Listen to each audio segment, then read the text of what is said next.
कार्यक्रम वागधारा में आप सभी दर्शकों का स्वागत है। इस कार्यक्रम के माध्यम से हम तमाम उन मेहमानों से मुलाकात करते हैं जिनकी अपनी रुचि भिन्न भिन्न विषयों में रहती है। साहित्यकार किस दृष्टि से समाज को देख रहा है, तमाम जो बातें घटित होती हैं इस समाज में उनको कलम के साथ उकेरने की कोशिश करता है। और कभी कभी ऐसा व्यक्ति जो भिन्न भिन्न विधाओं से जुड़ा रहता है, साहित्य से भी जुड़ा रहता है, संगीत से भी उसका सरोकार रहता है, तो वो पहले लिखता है, फिर उसकी तर्ज बनाता है और उसको फिर अपने मुखारबिंद से प्रस्तुत करने की कोशिश करता है। तो ये इस तरह की जो अद्भुत प्रतिभा के मालिक होते हैं वो भी उस लोक साहित्य के माध्यम से उस लोक संस्कृति को प्रकट करने के लिए पुरजोर कोशिश करते हैं कि किस तरह से जो हमारी विलुप्त होती संस्कृति है वो उजागर हो और जनमानस में पुनः इसका स्थापन हो, और इसके लिए वो बराबर कोशिश करते हैं। आज के इस कार्यक्रम में हमारा विषय है लोक साहित्य, पारंपरिक ज्ञान और विश्वास, यानी इस परंपरा के साथ हम कैसे चलें, कैसे उस विश्वास को बनाकर रखें ताकि आने वाली पीढ़ी को भी हमारी संस्कृति का दर्शन हो और उस संस्कृति के साथ वो आगे चलने की कोशिश करें। तो आज के इस कार्यक्रम में हमारे साथ हैं एक लोक साहित्यकार, संगीतकार, लोक गायक श्री सतीश कुमार भरेटू। आपका बहुत बहुत स्वागत है इस कार्यक्रम में। नमस्कार जी। आपके पास सारी विधाओं का पूरी तरह से जवाब है कि आप एक लोक गायक भी हैं, गीत भी लिखते हैं और साहित्यकार भी हैं। इस विषय पर हम पूरी तरह से बात करेंगे, लेकिन कार्यक्रम में जाने से पहले मैं आपसे ज़रूर जानना चाहूँगा कि आप अपने बारे में ज़रूर बताएं कि आप कहाँ से संबंध रखते हैं और इस लोक विधा के साथ साथ आपकी शिक्षा दीक्षा कैसे हुई। जी, जिला शिमला का एक तहसील कोटखाई के अंतर्गत आने वाला एक छोटा सा गांव है दुनीधार रतनाड़ी। तो मैं उस गांव से संबंध रखता हूँ। हालांकि वो से बहुल क्षेत्र है, वहाँ संस्कृति की ओर लोगों का रुझान कम है। तो अभी क्या हुआ कि मुझे तो बचपन से ही संस्कृति में, अपने गीत, लोक संगीत में और गीतों में काफ़ी रुचि रही है। तो मेरा जो पारिवारिक पृष्ठभूमि है उसमें मेरी माताजी और मेरी नानी जी, वो संगीत में महारत तो उनकी नहीं थी, लेकिन वो गाया करती थी। वो चीज़, वो जो है एक दर्पण सा मेरे अंदर आज भी है लोक संस्कृति का। तो वो तो आज इस दुनिया में है नहीं है। तो फिर इसको एक्सपोज करने के लिए हमने एक बीड़ा उठाया है, मैंने और मेरे साथ एक ग्रुप है जो हम अपनी संस्कृति को उजागर करने का प्रयास कर रहे हैं। तो कोटखाई संगीत कला मंच के नाम से एक मंच है। तो यही अब लोगों का रुझान इस ओर आने लग गया है। जहाँ तक आपने कहा कि इसे बहुल क्षेत्र है, बागवानी में लोग व्यस्त रहते हैं, लेकिन ऐसा भी कहा जाता है कि जब लोग थक जाते थे तब ऐसे ऐसे कार्यक्रमों से जुड़ने की कोशिश करते थे। इतिहास में भी ये बातें बताई जाती हैं, जैसे हमारे बड़े जो हैं ये बात बताते थे, जब हमारे पास चलचित्र माध्यम नहीं था या हमारे पास और कोई साधन नहीं था, जैसे आजकल हमारे पास साधन है, तो उस वक्त हम अपने आप भी मनोरंजन के लिए जो है अपनी लोक संस्कृति से जुड़ाव रखते थे। तो आज जैसे आपने रतनाड़ी गांव की बात करी, दुनीधार की, तो वहाँ के गांव के परिवेश के बारे में बताएं, किस तरह से आज वहाँ लोक संस्कृति में लोग जो हैं रचे बसे हैं। जी, अब जब से ये हमने कोटखाई संगीत कला मंच का जो कार्य, जो ये बीड़ा उठाया है संस्कृति को उजागर करने का, उसके बाद लोगों का इस ओर जो है रुझान बना है। अब कोई विशेष कार्यक्रम जब होते हैं, ओकेजन, तो विशु है, शिवरात्रि है, दीपावली है, तो इन अवसरों पर विशेष गीत अब गाए जाने लगे। उससे पहले मुझे अच्छे से याद है जब हम छोटे हुआ करते थे, आपने सही ये रिपीट करना चाहूँगा, कहा है कि अब तो इंटरटेनमेंट के बहुत से साधन हैं। उस वक्त कोई साधन नहीं थे, तो लोग स्पेशल ओकेजन्स पे इस तरह के महफिलें और खलियान में नाचना, तो ये विशु के दौरान इस तरह के कार्यक्रम बहुत होते थे। अब थोड़ा बहुत इस ओर आने लग गए हैं लोग। लोक साहित्य की बात हो रही है और आपने पूरी तरह से इसको समझने की कोशिश भी की है, तो आप लोक साहित्य को किस दृष्टि से देखते हैं? जी, ये लोक साहित्य ये सृजन है लोगों का जी। और ये संरक्षित भी लोगों द्वारा ही किया जा सकता है और किया जा रहा है। इसमें कोई पैरामीटर सभ्यता और शिक्षा का नहीं है। ये पीढ़ी दर पीढ़ी जो स्थानांतरित होता है। जी जी जी। मैंने कहा कि मैंने अपनी माँ और नानी माँ से इसके विषय में सुना है, तो आज मैं कर रहा हूँ इस चीज़ को और आगे मेरे बच्चे भी देखेंगे कि हमारी संस्कृति, हमारी सभ्यता, हमारी परंपराएं क्या है, तो ये स्थानांतरित होती रहेगी पीढ़ी दर पीढ़ी। ये लोक संस्कृति में जो है बहुत सारी विधाएं आती हैं, जैसे कि हम संगीत के क्षेत्र में देखते हैं बहुत सारी विधाएं हैं। नाटी है, लामण है, झूरी है, गंगी है, नैणी है, तो इस तरह से बहुत सारे प्रकार हैं संगीत के। तो आपके वहाँ कौन से ऐसे प्रमुख विधाएं हैं जिन पर लोग जो है आनंदित होते हैं? वहाँ प्रमुखता में नाटी और लामण, जी, मुजरा भी गाया जाता है। महफिलों में मुजरा गाया जाता है जी। नाटी जब हम माला नाटी जो होती है कल्याण में ओपनली जब नाचते हैं जी जी। तो वो नाटी होती है वहाँ पे। और लामण एक विशेष विधा है जी। अपने मन की व्यथा को व्यक्त करने का। उसमें परिस्थिति जो भी रही हो तो वो लामण के माध्यम से। तो आप तो अच्छे से निभा भी लेते हैं लामण को, अगर आप थोड़ा सा प्रस्तुत कर दें तो और आनंद इस कार्यक्रम में आएगा हमारे दर्शकों को। जरूर। ठांडेया पानिया गुटू बोला गुटुए पिणाइंदे छूट गो सबीरे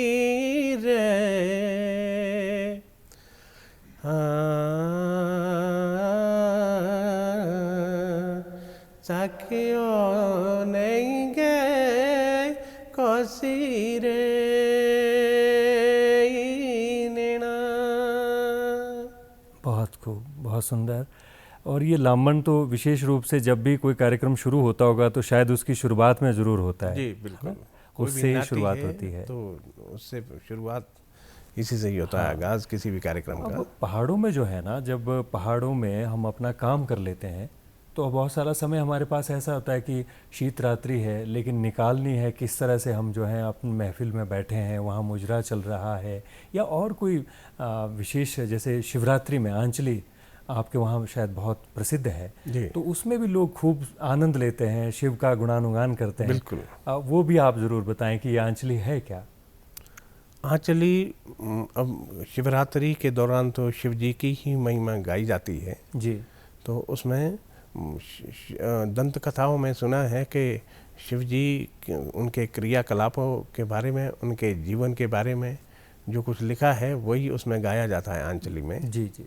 और उसके प्रभाव को गाया जाता है, पूजा अर्चना को गाया जाता है।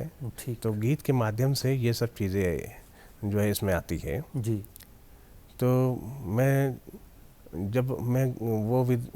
एक उस परिस्थिति को कहना चाहूँगा, गाना चाहूँगा। जी जी। जब हम पूजा अर्चना के बाद शिव जी को विदा करते हैं, विदाई करते हैं मंडप, जब मंडप से उठाते हैं उनको, तो उस वक्त उनसे वरदान मांगते हैं। वो किस तरह से मांगते हैं ये सब चीज़ें मैं गा के सुनाना चाहूँगा।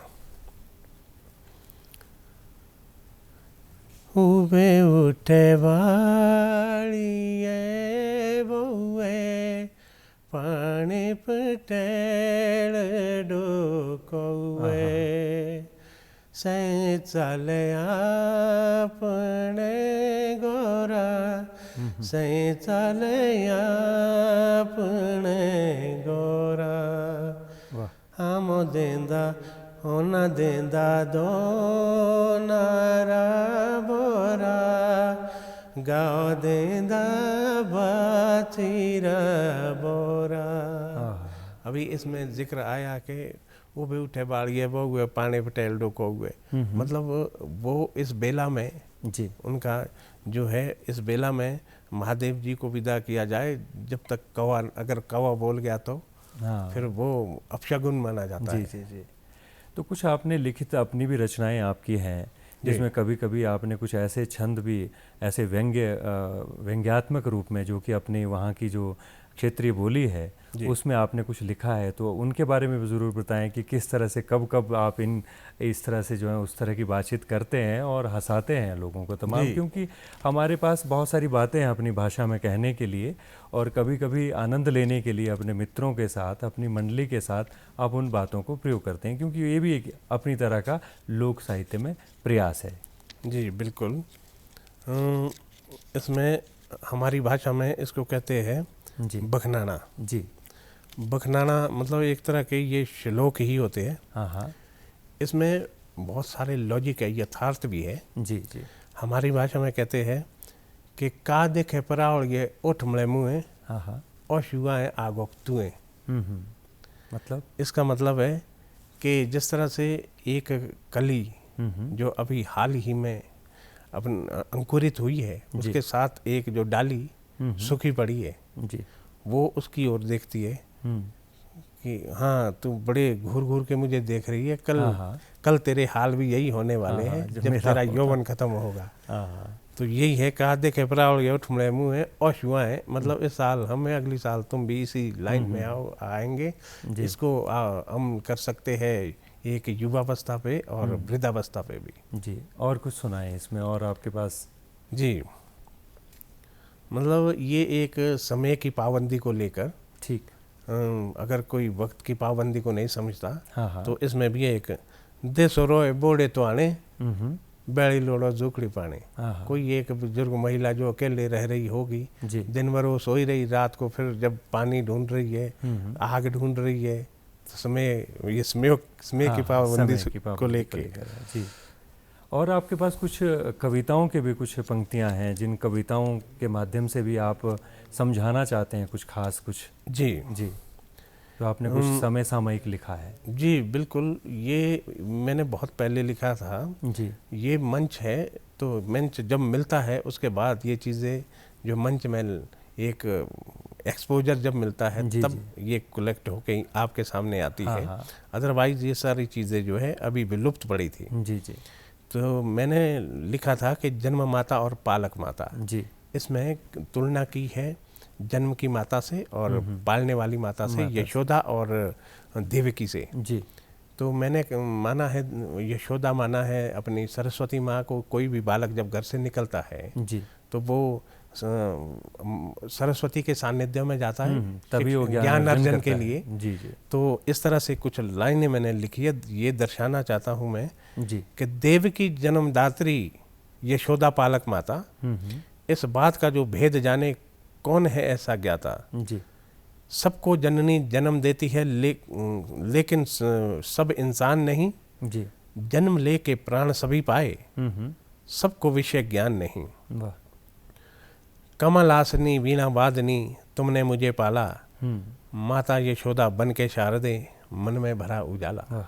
बहुत खूब, क्योंकि ये जो हमारे मन के उद्गार हैं वो हमारी इन कविताओं की पंक्तियों में या गीतों के बोलों में निसृत होते हैं जी।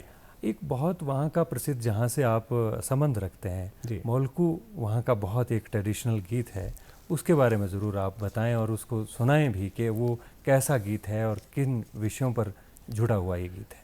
जी, ये लोक साहित्य में मैं समझता हूँ कि प्रेम प्रसंग है ये साहित्य में। मलकू हमारे क्षेत्र से शुरू हुआ है।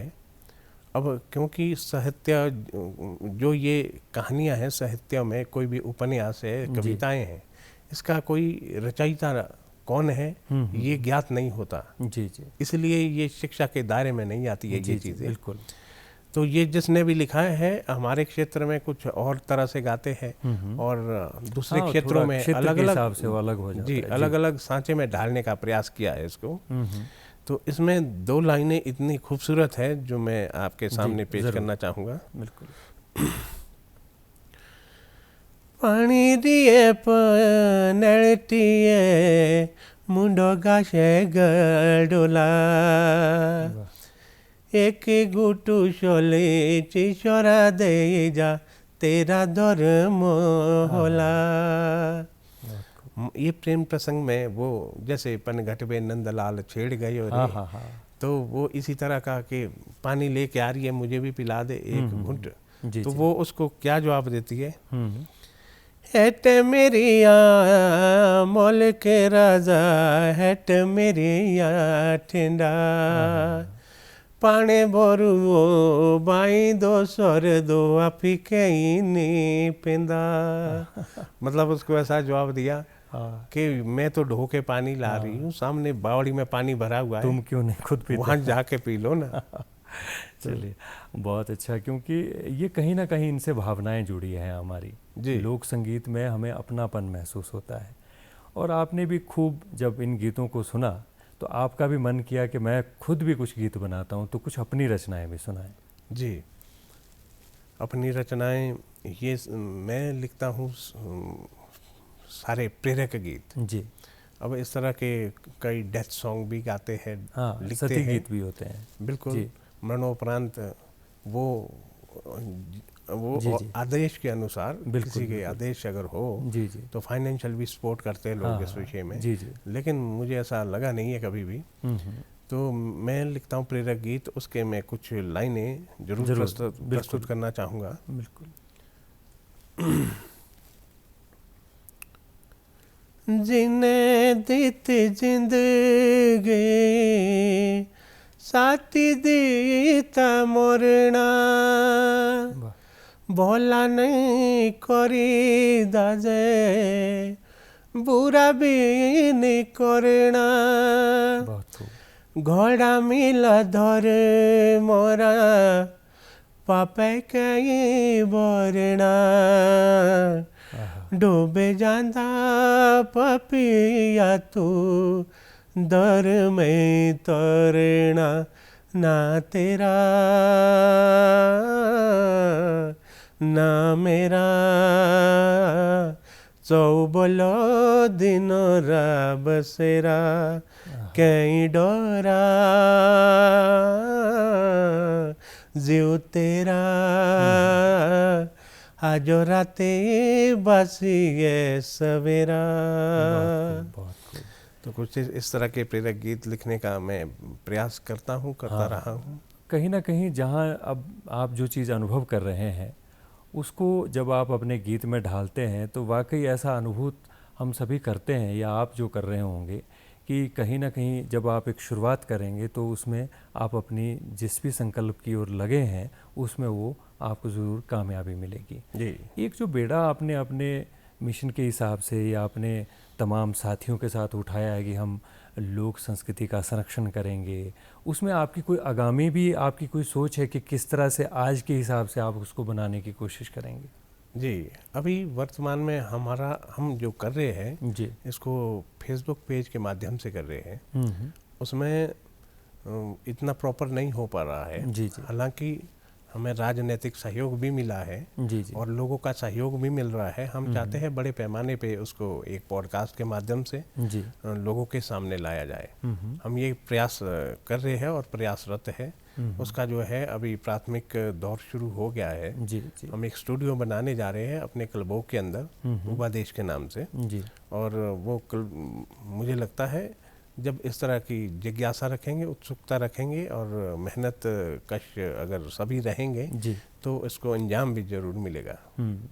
तो जब संगीत की महफिल बैठती है, आप लोगों को शामिल करते हैं, तो उनमें कौन कौन से वाद्य यंत्र आपके मुख्य रहते हैं जब संगीतज्ञ वहाँ अपनी प्रस्तुति पेश करते हैं, जी या लोक नर्तक जब कार्यक्रम प्रस्तुत करते हैं, तो कौन कौन से ऐसे पारंपरिक लोक वाद्य यंत्र आपके पास वहाँ पर रहते हैं? जी, बेसिक तो लोक वाद्य यंत्रों में ढोलक आती है। जी, अगर आपके पास ढोलक है मात्र, तब भी काम चलेगा। जी, ये नहीं कि आपके पास जो ये फ्लूट है, हारमोनियम है, बगैर रिदम के ये भी नहीं बजेंगे। ये तो सिर्फ लय दे सकते हैं, जी, सुर दे सकते हैं। तो जब इन सब का एक संगम बनता है, जी, ढोलक, हारमोनियम, फ्लूट और खंजर, जी, ये सब चीज़ें जब बजती है तो तब संगीत बनता है। और महफिल वो में अद्भुत संगीत होता है। बिल्कुल 4 चांद लग जाते हैं हाँ। महफिल में। जब से ये कार्यक्रम आपने शुरू किया है तो आपने तो लगभग पहले तभी तो आपको बोध हुआ होगा कि हमें संस्कृति से जुड़ना चाहिए, तो आपके जो पुराने लोग थे वो किस तरह से जो है वहाँ पर क्या कहते थे कि हमारी संस्कृति में पहले यहाँ कौन कौन सी ऐसी चीज़ें शामिल थी जो आज विलुप्त हो चुकी हैं? हमारी संस्कृति में उस वक्त हालांकि हमारे पास ताल के लिए, रिदम के लिए कोई माध्यम नहीं था।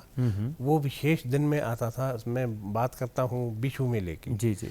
तो उससे एक सप्ताह पहले या एक महीना पहले लोग नाचना शुरू करते थे। जब तक एक संग्रांद आती है कोई वैसाख की, उस दिन से नाचना शुरू करते थे कि वैसाख शुरू हो गया, बिशु मेला।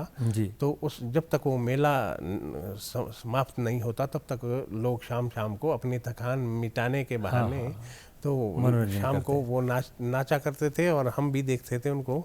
और बहुत अच्छे अच्छे गीत वो गाया करते थे। उस वक्त हर गीत का अलग महत्व था। कुछ जैसे डेथ सॉन्ग है, किसी के मरणोपरांत गाए जाने वाली गाथा, या ये जो हमारे सैनिक रहते हैं जो शहीद होते हैं उनके भी वीर सपूतों के जो गीत गाए गए, वीर गीत जो है जी, ठीक, इस तरह की विधाएं जो है उस वक्त हम सुनते थे। कमी क्या थी उस वक्त के, उस वक्त ताल नहीं था जी, उस रिदम नहीं था। वो उसी विशिष्ट दिन में होता था, विशेष दिन में, जिस दिन मेला होता था तब ये पूरा संगम बनता था गीत और संगीत। कहने का मतलब ये है कि जब आप आम दिन में कोई कार्यक्रम करना चाहें तो फिर आपको पूरा वो ऑर्केस्ट्रा नहीं मिलता था। जी, ये गाने वाले तो हैं लेकिन उस इंस्ट्रूमेंट को प्ले करने वाले लोग नहीं हैं। बिल्कुल। तो इसलिए वो तारतम्य में कहीं ना कहीं कमी रहती थी। ये बात थी। तो उसमें बहुत सी बातें, जैसे बिशु मेले की आपने बात की जी, तो आपको क्या लगता है कि जिस तरह से अब आज आप लोक संस्कृति का एक बेड़ा उठाकर आगे निकल रहे हैं कि हमें अपनी परंपराओं को बचाना है, हमें अपने पुरातन गीत को बचा कर रखना है, हमें लामण को रखना है, हमें नाट्य को रखना है, मुजरे को रखना है, तो किस तरह से लोगों का आपके लिए रिस्पांस रहता है? लोग कौन सी संस्कृति की ओर झुकाव रखते हैं? देखिए, इस वक्त जो हमारा झुकाव है जी, वो पाश्चात्य संस्कृति की ओर ज़्यादा है जी, और इसका वजूद नहीं है पाश्चात्य संस्कृति का, क्योंकि ये अंतर्राष्ट्रीय स्तर की बात है जी, तो वहाँ आप compete नहीं कर सकते। जो हमारी संस्कृति है उसका एक सीमित दायरा है और एक बहुत ही आनंद है, सहज है और सरलता है जी, मधुरता है। हाँ, सारे रस हमारी संस्कृति में है जी। तो ये विलुप्त होती संस्कृति को हमारा प्रयास है कि अभी तो हम फेसबुक पेज के माध्यम से कर रहे हैं, तो आगे जब स्टूडियो बनेगा जी, जी, तो हम स्टूडियो के माध्यम से इसको उजागर करने का प्रयास करेंगे और लोगों के बीच लेके आएंगे कि संस्कृति की जो असली मूल्य है वो क्या है। जी, जी। तो वहाँ के जो आपके लोक गायक हैं, क्योंकि होता ही ये है कि आपको जिस क्षेत्र से आप बिलोंग करते हैं तो उन लोक गायकों को उठाने के लिए एक मंच आपका रह गया, लेकिन जब वो बाहर मंचों पे भी जाते हैं तो वहाँ लोगों का कैसा रिस्पांस रहता है? क्योंकि लोकल में तो आपकी भाषा उनसे मैच करती है तो वो उन शब्दों को भी जानते हैं, उनके अर्थ को भी जानते हैं, लेकिन जब अन्य ज़िलों में जाते हैं कार्यक्रम प्रस्तुत करने के लिए लोक गायक, तो वहाँ कैसा रिस्पांस रहता है? शर्मा जी, सबसे बड़ी बात यह है कि हमारा जो उद्देश्य है वो हिडन टैलेंट को, जो छुपे हुए कलाकार हैं, जी, जी, उनको आगे लाने का है। तो वो कुछ इस तरह के कलाकार हैं जो बहुत ही उम्दा और जानकार है गीतों के बारे में, लेकिन वो मंच पे या आना नहीं चाहते या उनको कोई इस तरह का प्रोत्साहन मिला नहीं है। तो वो जब फेसबुक पेज के माध्यम से हर कोई आएगा, उसमें कोई दिक्कत नहीं है कि मंच पे जाना सबके बस की बात नहीं है। स्टेज पे जहां आपको लाखों हजारों दर्शक देख रहे हो, उस मंच को संचालित करना, वहां संबोधन करना या परफॉर्म करना, ये बहुत बड़ी बात है। अब जो निवोदित कलाकार हैं उनके लिए क्या संदेश देना चाहते हैं आप? क्योंकि अब भागम भाग है, वो पाश्चात्य की ओर जाएं कि लोक संस्कृति की ओर जाएं, उनको क्या आप एक सीधा सा संदेश देना चाहते हैं? अनुमोदित कलाकार जो कार्य तो कर रहे हैं, बहुत कार्य कर रहे हैं। मैं विशेष तौर पर कुछ लोगों के नाम गिनाना चाहूँगा जिनको मैं भी सुनता हूँ। अपने सहगल साहब हो गए, स्वर्गीय लाइक राम रफ़ीक जी बहुत अच्छे राइटर रहे, और ये हेतराम तनवर जी, अभी वर्तमान में किशन वर्मा जी जो ए ग्रेड से सम्मानित हुए, वो डिज़र्व करते हैं। उनका जो है ट्रेंड है वो अपने ही कल्चर को बहुत अच्छे से गाते हैं, उसमें कोई पाश्चात्य संस्कृति का कोई सामंजस्य नहीं है।